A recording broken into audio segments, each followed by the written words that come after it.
Things were difficult.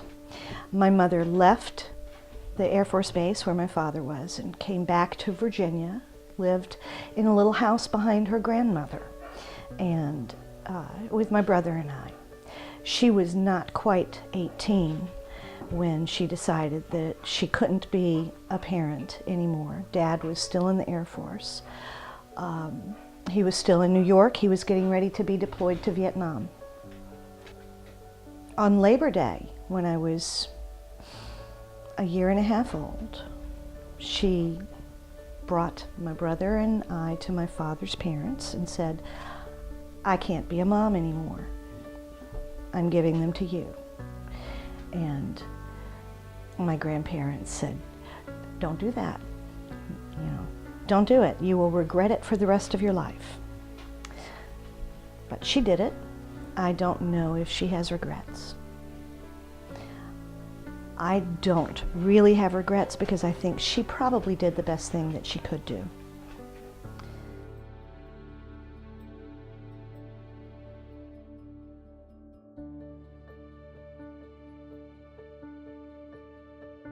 David and I moved back with our father, who is an incredibly talented musician. And at that time he was playing rock and roll. And he was in his early 20s playing rock and roll with 2 small children.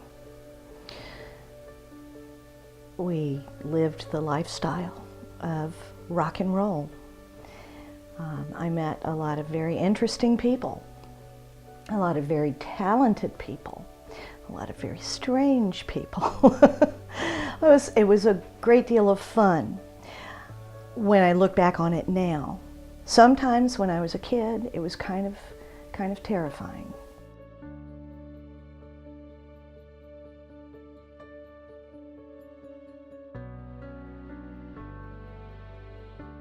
It was great. We had space, we had countryside, we had dogs, we had people who loved us, but we were fighting and we were hostile and we were angry, and we came back frustrated, and we came back hurt, and we came back needy, and we fought. We fought for their attention. David and I fought. We were practically Irish twins, hardly a year apart. And we fought our grandparents.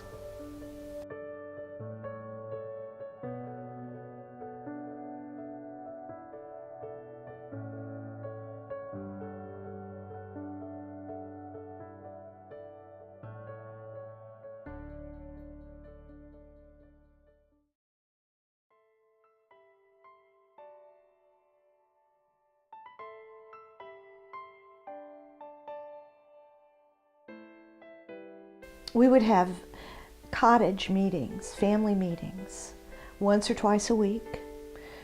They would, or on demand if we really needed to have one. If somebody was in crisis or something had happened, or we were getting a new kid, or somebody was going away.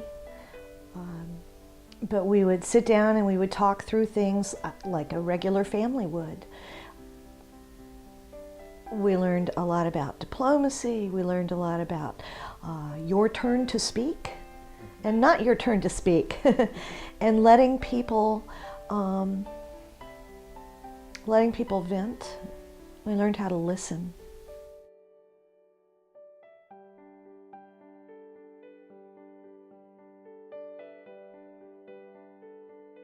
And that promise was that all people are equal.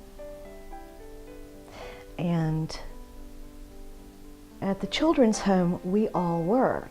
There were 140 plus of us who were absolutely equal. The promise has been broken because it doesn't play out in real life.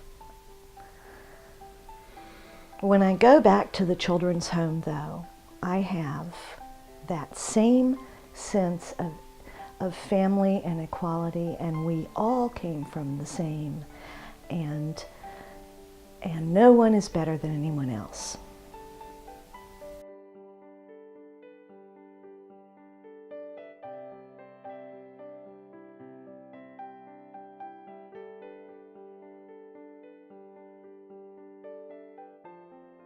Sometimes a negative experience will teach you something that you carry for the rest of your life. And that is, every single person deserves my compassion. They always get my empathy, my compassion, and they get a fair chance at the start. Every single one.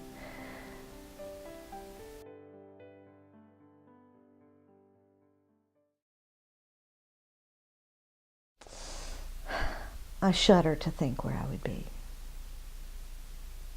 I know that I would have been involved in drugs and alcohol. I don't think that I would be as forgiving. I know that there would not be as much compassion. I would probably feel more entitled than I do. I would not have been as good a mother. Something else that I got from my experience at the children's home, something that's really important, is that you give back. You have to give back. You can't just take. There were people I don't know out there who gave to me, and I will never know who they were. I will never know them. And it's not just money that you need to give, and that was given to me. People gave me their time. They gave me their hopes. They gave me their hard-earned money. I appreciate all of that. I like that they are anonymous, because then I don't feel obligated to anyone in particular, but I feel obligated to everyone.